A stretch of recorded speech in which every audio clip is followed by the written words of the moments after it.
اعوذ باللہ من الشیطان الرجیم بسم اللہ الرحمن الرحیم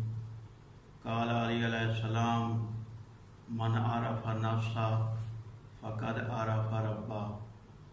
ناظرین کرام، آپ کے سامنے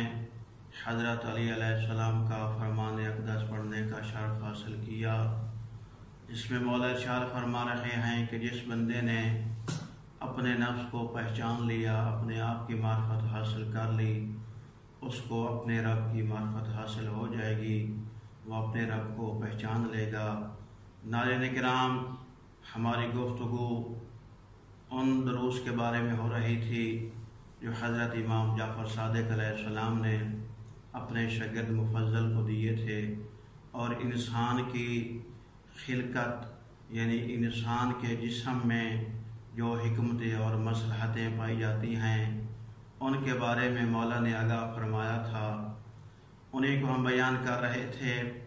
آج یہ فرمانا ہے، مولا مفضل سے مخاطب ہو کر فرماتے ہیں کہ اے مفضل، کیا تو نے کبھی غور کیا ہے کہ اللہ نے سر ایک بنایا ہے، اس کی کیا وجہ ہے؟ تو مفضل فرماتا ہے مولا آپ فرما دیں، تو مولا فرماتے ہیں کہ اللہ نے سر ایک اس وجہ سے بنایا ہے کیونکہ اگر دو سر ہوتے تو یہ فضول ہوتا، یعنی کہ ایک سر کی ضرورت ہے، دوسرے سر کی ضرورت نہیں ہے، ایک ہی سر کی ضرورت تھی تو اللہ تعالی نے صرف انسان کا ایک ہی سر بنایا ہے۔ اگر دو سر ہوتے تو اس سے بہت ساری خرابیاں لازم آتی، ان میں سے ایک تو یہ ہے کہ جب ضرورت ایک سر کی ہے تو دوسرا سر بنانا فضول تھا، اور اگر دو سر ہوتے تو یہ خرابی لازم آتی کہ اگر کوئی بندہ کسی سے گفتگو کر رہا ہے تو ایک سر سے گفتگو کرتا، دوسرے سے نہ کرتا تو وہ فضول تھا۔ اگر دونوں سر سے وہ گفتگو کر رہا ہے تو ہو سکتا ہے ایک سر کوئی اور گفتگو کرے، دوسرا کوئی اور گفتگو کرے، تو سننے والا بھی پریشان ہو جاتا کہ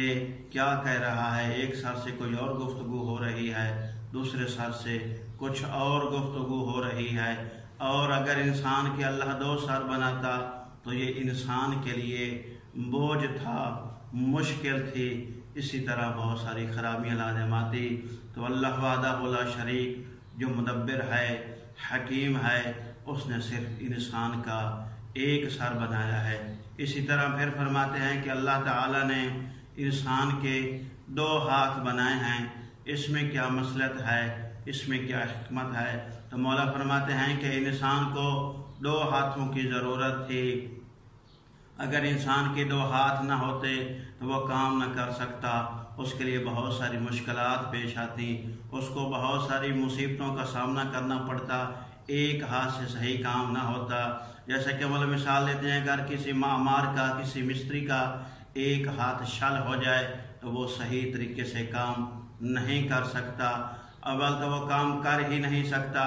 اگر وہ ایک ہاتھ سے کام کرے گا تو وہ مکمل نہیں ہوگا، وہ مضبوط نہیں ہوگا، وہ ٹھیک نہیں ہوگا۔ اس لیے حکمت ہی یہی تھی کہ انسان کے دو ہاتھ بنائے جائیں، تو اللہ وحدہ لا شریک جو حکیم ہے، جو مدبر ہے، اس نے